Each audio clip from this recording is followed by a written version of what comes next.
Hey everybody, welcome and welcome back to the channel. My name is Daniel Hickson. I'm a priest in the Anglican Church in North America, and I thought I would do a very quick video today as a kind of my thoughts, initial reaction to the election of the new Archbishop of Canterbury. And on one level, in the Anglican Church in North America, this really has nothing at all to do with us.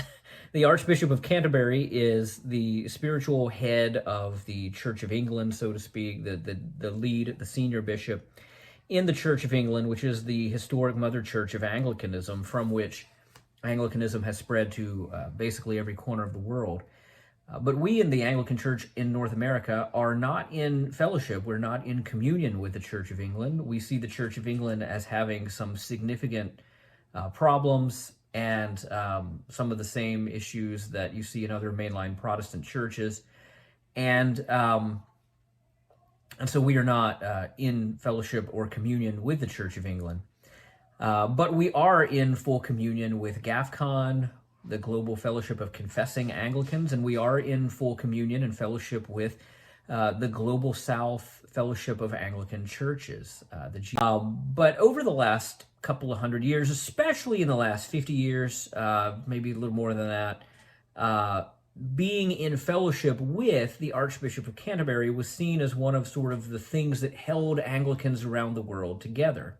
However, in the last couple of years, Anglican leaders representing the majority of Anglicans around the world, the ones that are in the Global South Fellowship of Anglicans or the Global Confessing Anglicans around the world, GAFCON, they have said, we no longer recognize the Archbishop of Canterbury as first among equals. We no longer recognize the Archbishop of Canterbury as that sort of symbolic head or leader of Anglicans, precisely because previous archbishops of Canterbury, to some extent Rowan Williams, but even more so Justin Welby, have failed to deal with the growing divisions within Anglicanism worldwide, and in Justin Welby's case especially, have actually encouraged the Church of England to go down a path away from biblical orthodoxy and faithfulness.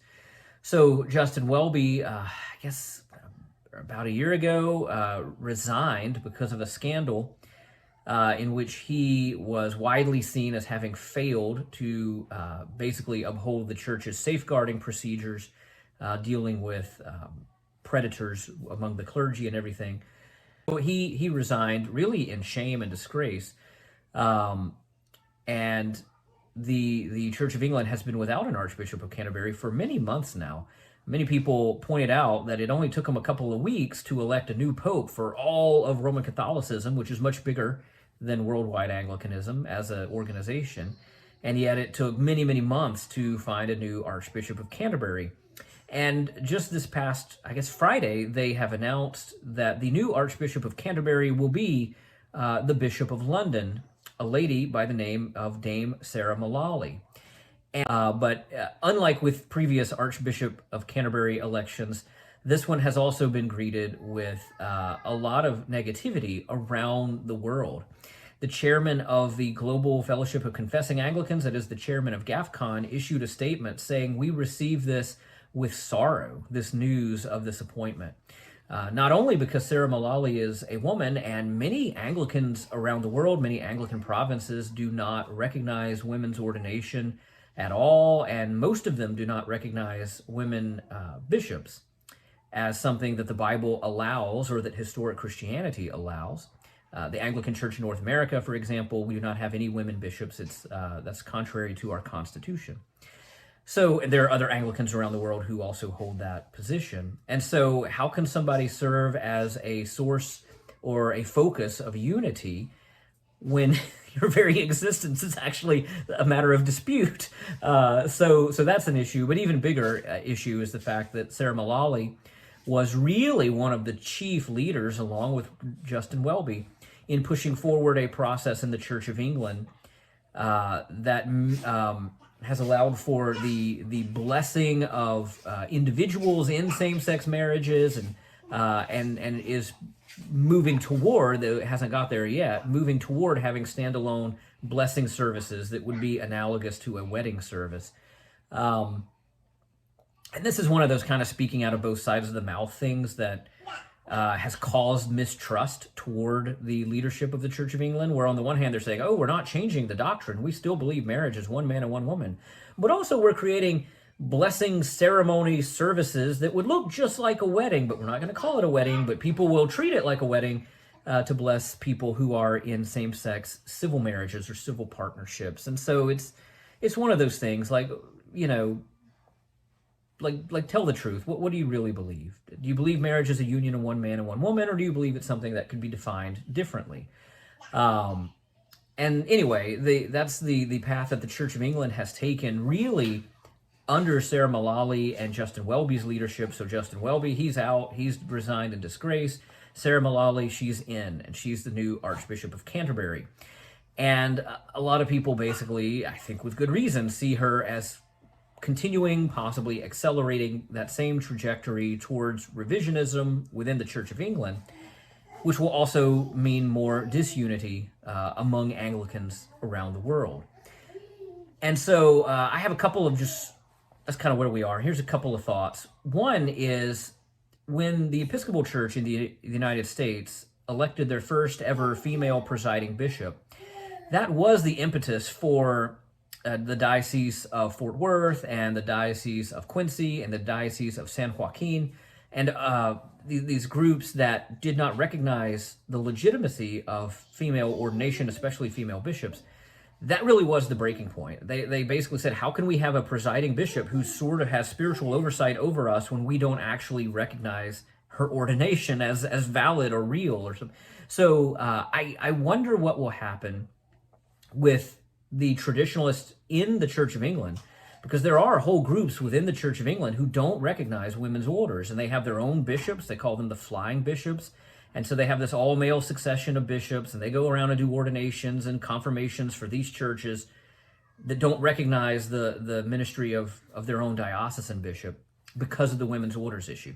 What are those folks now going to do when the Archbishop, who's the leader of all the Church of England, and so has some kind of spiritual headship over all of them, is now a woman?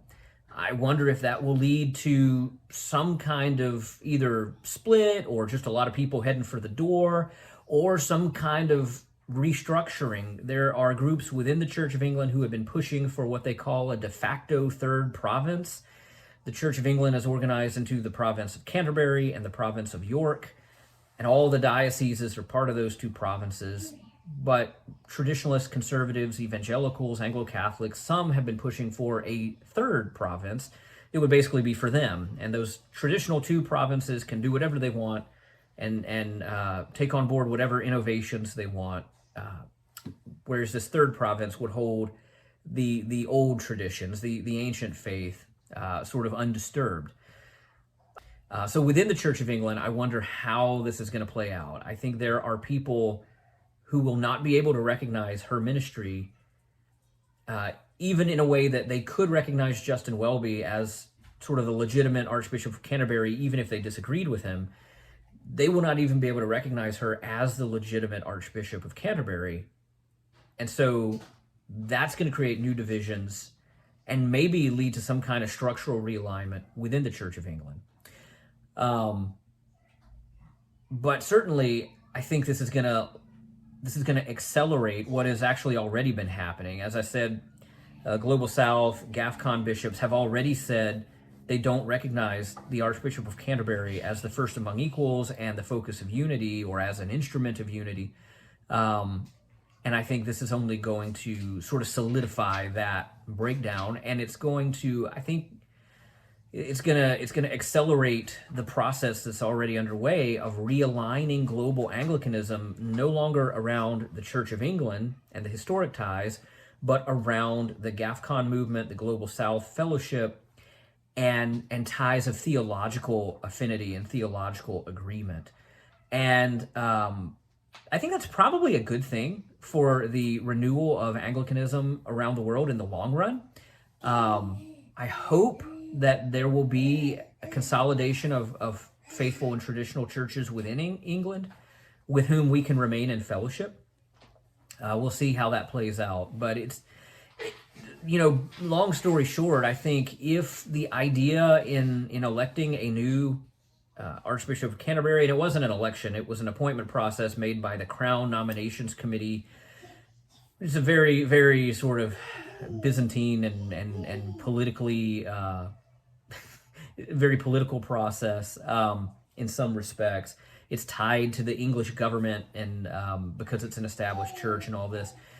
If the Crown Nominations Committee wanted to put forward a candidate who would be a unifier, both because of the breakdowns within the Church of England and within the larger Anglican communion, if they wanted to put forward somebody who would help repair the broken bonds with global Anglicans, if they wanted to put somebody who would help make progress toward greater unity with Eastern Orthodoxy or with Roman Catholics, then they put forward, and if they wanted to put forward somebody who would seize the moment, where a lot of young people in Western nations, especially young men, are looking at Christianity with fresh eyes and saying, maybe there's something there. And a lot of them are going to Roman Catholicism. A lot of them are going to Eastern Orthodoxy. And some of them are going to Pentecostalism. They want robust, serious, not watered down Christianity. If you wanted to appeal to those guys, if you wanted to extend an olive branch toward Rome or toward Eastern Orthodoxy or toward the global Anglican